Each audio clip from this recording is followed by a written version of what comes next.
आज हम लोग पढ़ेंगे बच्चों वही प्रैक्टिकल गफ्ती दल में अगला पार्ट, वो है गफ्त की अवस्थाएं।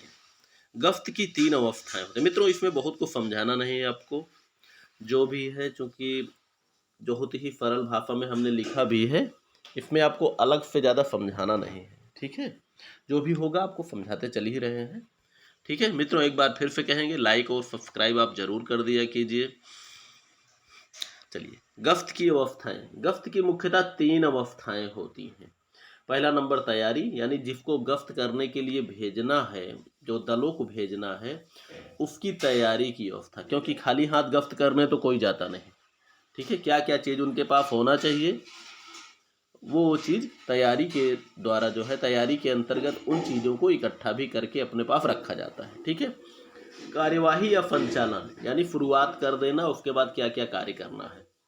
अगला है निर्देशन की अवस्था या इसे डीब्रीफिंग भी कहते हैं। ठीक है, तो पहला है तैयारी की अवस्था। तैयारी की 2 अवस्थाएं होती हैं। तैयारी की अवस्था में पहला है विनिर्देशन की अवस्था। इसके अंतर्गत क्या किया जाता है? इसके अंतर्गत सैनिकों की संख्या, पेट्रोलिंग कमांडर का चयन, बटालियन स्तर पर बटालियन कमांडर द्वारा गश्ती कमांडर का चयन किया जाता है। कहने का मतलब जिस दल को भेजा जाता है उसका चुनाव करके उसका कौन इसका दल का नेतृत्व करेगा, इसका चयन किया जाता है। यही गश्ती कमांडर अपने साथियों की नियुक्ति करता है। इसके बाद गश्ती टुकड़ी के कमांडर को उस क्षेत्र की जानकारी से अवगत कराया जाता है। यानी जिस क्षेत्र में जाना होता है गश्त करने के लिए, कहने का मतलब पहले गश्ती कमांडर का चुनाव होता है, तो कमांडर जो है उन सिपाहियों को चुनता है जिनको अपने साथ उसको ले जाना होता है। ठीक है, उसके बाद किन क्षेत्रों में जाना है, कहाँ पे गश्त करना है, उस क्षेत्र के बारे में अवगत कराया जाता है। ठीक है, जिसमें शामिल क्या क्या होते हैं आप देख सकते हैं। ये शत्रु की स्वयं की सैन्य शक्ति, जिसमें हथियार, पहचान, वर्दी, बिल्ला आदि की सूचनाएं। ठीक है, उद्देश्य जो है स्पष्ट कर दिया जाता है कि क्या आपको करना है। गश्ती टुकड़े के जाने एवं वापस आने का समय की जानकारी, यानी कब जो है गश्त करने जा रही है, उसके बाद वापस कितने समय आ रही है, उसको जो है उसकी जानकारी। गश्ती टुकड़ी के जाने एवं वापस आने के मार्ग की जानकारी। कमांडर के आसपास गश्ती टुकड़ियों के बारे में जानकारी रखना तथा उनसे पूछना कि वापस आने का मार्ग एवं समय की जानकारी है या नहीं, यानी किस मार्ग से वह जाना है, किस मार्ग से वापस आना है, मार्ग की जानकारी भी होना चाहिए। और समय, जिस समय जो है गश्त की शुरुआत किया जाए, जिस समय अंत किया जाए, वो भी जानकारी होना चाहिए। इसको बाद में एक प्रपत्र में भरा जाता है, उसको बाद में आप लोगों को हम दिखाएंगे। प्रवेश शब्द या संकेत यदि कोई भी हो, भाई कोई शब्द संकेत जरूरी नहीं है कि आप जैसे हम लोग बोल रहे हैं ऐसे ही आप बोलिए। ठीक है, कभी कभी ये भी हो सकता है कि हम कहेंगे नहीं तो उसको आप लोग हाँ समझिएगा। ठीक है, ये संकेत होते हैं। अन्य प्रशासनिक सूचनाएं जैसे हथियार, भोजन एवं अन्य साज सामान, यानी जरूरत की चीजें, जो उपकरण हो गए, यंत्र हो गए, हथियार तो होता ही होता है, तो इन चीजों को इसमें शामिल किया जाता है। ठीक है, दूसरा है गठन की अवस्था। निर्देशन के पश्चात गश्ती टुकड़ी कमांडर द्वारा उप कमांडर को चेतावनी और आदेश देकर गश्त टुकड़ी में जाने के लिए सैनिकों की सूची तैयार करता है। इसके लिए निम्न बातों पर ध्यान देना आवश्यक होता है। तो ये सब मित्रों जो है तैयारी की अवस्था के ही पार्ट हैं, आप समझ लीजिए। ठीक है, तैयारी की अवस्था में ही एक पार्ट है, दूसरा पार्ट है। इसमें क्या क्या किन किन बातों पर ध्यान दिया जाता है ये भी आप देख सकते हैं। सभी सैनिक योग्य, कुशल, साहसी, अनुभवी, आत्मनिर्भर, आक्रामक, दृढ़ निश्चयी आदि गुणों से संपन्न होने चाहिए। कहने का मतलब चूंकि गश्ती टुकड़ी का मतलब वैसे ही ये बहुत बड़ी फौज लेके नहीं जाना है, और जिन सैनिकों को लेके जाना है वो अपने आप में पूर्ण होना चाहिए, हर प्रकार के सर्वगुण संपन्न जैसे कहा जाता है वैसे ही होना चाहिए, जिसका जो है गश्ती कमांडर चयन करके अपने साथ गश्त में जाने के लिए उनका चुनाव करता है। ठीक है, सैनिक अवस्था यानी सैनिक अस्वस्थ नहीं होना चाहिए, यानी जहाँ गुप्त जानकारी है उनको अगर जुकाम होगा, खांसी होगी तो खांसेंगे तो गुप्त जानकारी गुप्त नहीं रह जाएगी, सब के सब पकड़े जाएंगे।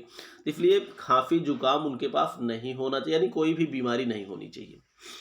उन सैनिकों को नहीं ले जाना चाहिए जो किसी अभियान से वापस लौटे हों, अर्थात भाई वापस लौटे होंगे तो सीधी सी बात है कि वो थके हुए होंगे, शारीरिक रूप से भी और मानसिक रूप से भी, उनको नहीं ले जाना है। ठीक है।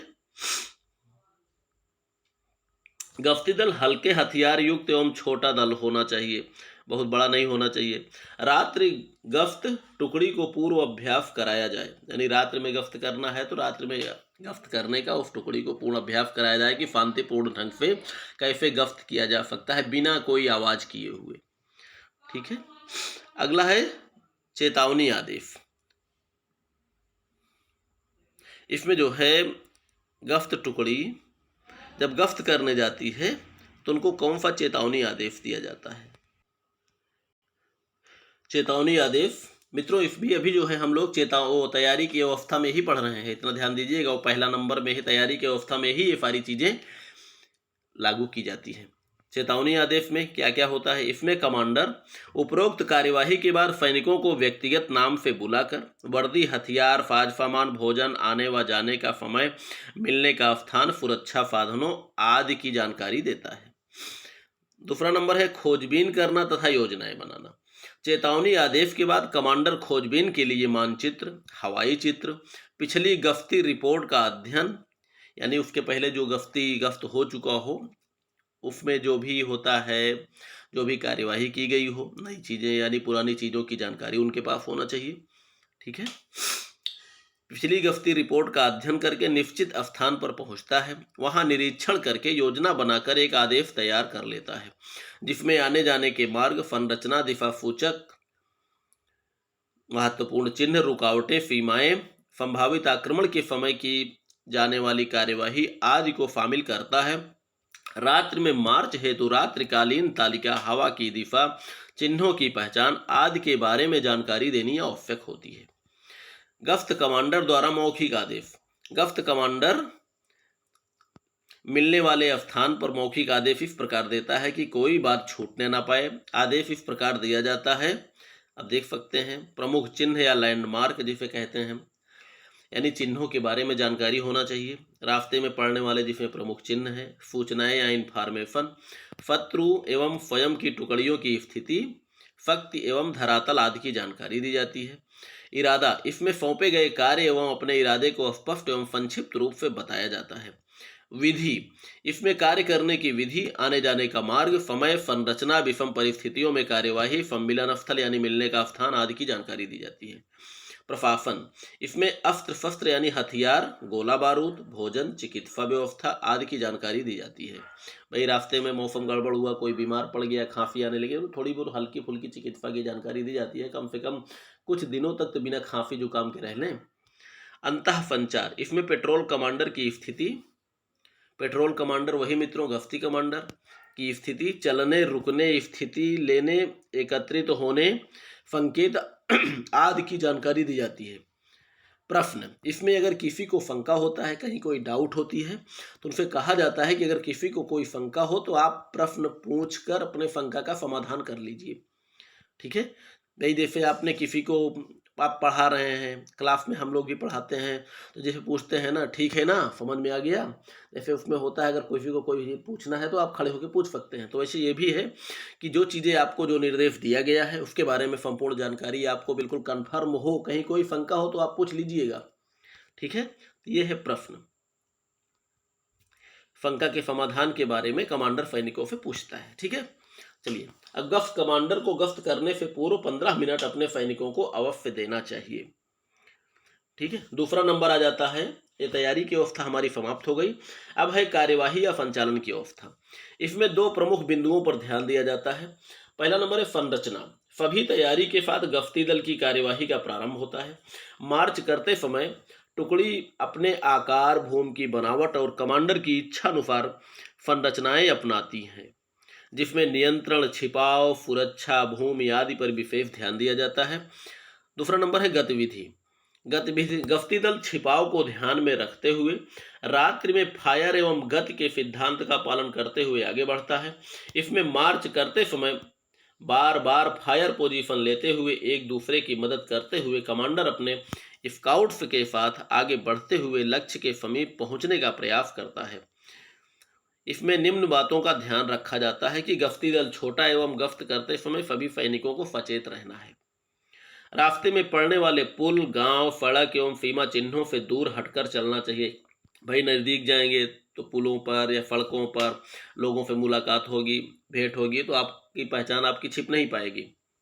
ठीक है, इसलिए प्रयास किया जाता है कि हर चिन्हों से दूर आप हटकर ही चलिए।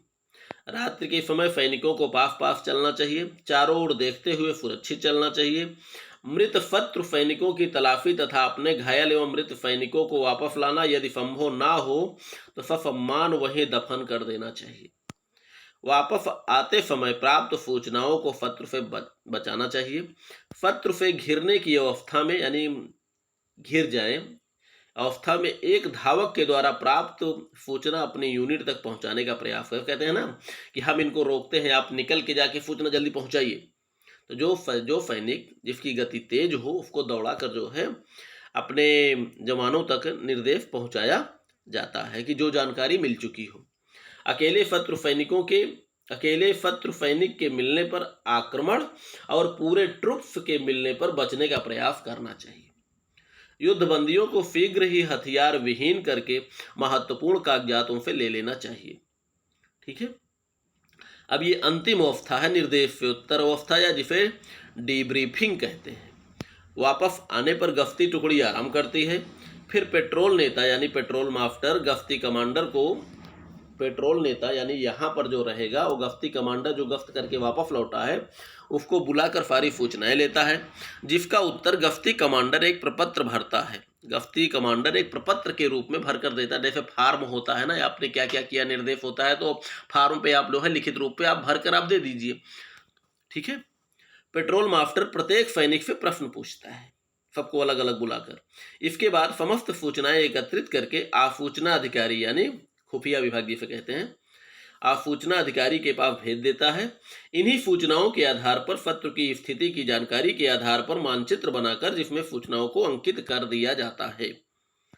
अब देखिए गश्ती रिपोर्ट प्रपत्र में क्या क्या भरा जाता है। गश्ती दल नाम को भरना है, कौन सा गश्ती दल है, तारीख, ठीक है, सेवा में, मानचित्र नंबर, ये सब भरना होता है। किसको दिया जाता है, सेवा में हो गया, मानचित्र का नंबर ये होता है। गश्ती टुकड़ी की संख्या एवं संगठन भरा जाता है। कार्य, क्या कार्य है, जाने का समय, वापस आने का समय, जाने व वापस आने के मार्गों के बारे में जानकारी दी जाती है कि किन मार्गों से आप लोग गए हैं, हम लोग गए हैं, किन मार्गों से वापस आए हैं। भू क्षेत्र का विवरण, जमीन की बनावट वगैरह जो होती है उसका, शत्रु की स्थिति, संख्या, विस्तार एवं हथियारों की व्यवस्था, कितनी स्थिति होती है, कितनी संख्या है, कहाँ कहाँ चौकियाँ हैं, कितने रहते हैं, ये सब चीज़ें जानकारी इसमें दी जाती है। मानचित्र पर सुधार यदि कोई जो है जरूरत हो तो इसके बारे में दे दिया जाता है, अन्यथा वही काट कूट कर काट दिया जाता है। जैसे होता है ना, यदि आवश्यक हो तो, ठीक है, अन्य सूचनाएं कोई होती हैं तो उसको यहाँ पर दे दिया जाता है। शत्रु आक्रमण पर की गई कार्यवाही एवं उसके परिणाम, गश्ती दल की दफा, यदि कोई मरा हो या घायल हुआ हो, भाई कोई 10 लोग गए हैं, कोई रास्ते में मुठभेड़ में मार दिया गया हो या कोई जम के घायल हुआ हो, ये सब चीज़ों के बारे में जानकारी दी जाती है। निष्कर्ष एवं सुझाव, अगर कोई निष्कर्ष होता है या फिर अलग से अपना कोई विचार अगर दिया जाता है, क्योंकि जो गश्त से लौटा है वो विभिन्न परिस्थितियों से स्वयं परिचित होता है। अतिरिक्त व्याख्या, समय, वितरण, सूचनाएं किसे किसे ये दी गई है, अंत में हस्ताक्षर, पद, यूनिट, ये आपका प्रपत्र जो है पूरा हो गया। मित्रों इसे देखा जाए तो ये आपका पूरा हो गया है। बाकी इसके बाद आपको जो पढ़ना है वो संग्राम वगैरह जो है आपको 4th सेमेस्टर में पढ़ना है। संग्राम में मतलब कुछ ऐसी चीज़ें हैं जो आपको डायरेक्ट जो है उस पर हल करना होगा, क्या बोलते हैं, अरे ग्राउंड पे जो आप लोगों के यहाँ वो होता है ना, फाइंड मॉडल। ठीक है, तो उम्मीद करता हूँ ये चैप्टर आपको समझ में आया होगा। बाकी पढ़िए लिखिए, मस्त रहिए, खुश रहिए। मित्रों लाइक और सब्सक्राइब जरूर कर दिया कीजिए, अगर मित्र हैं, अगर आपसे मांगते हैं तो शेयर भी कर दिया कीजिए। ठीक है, ओके।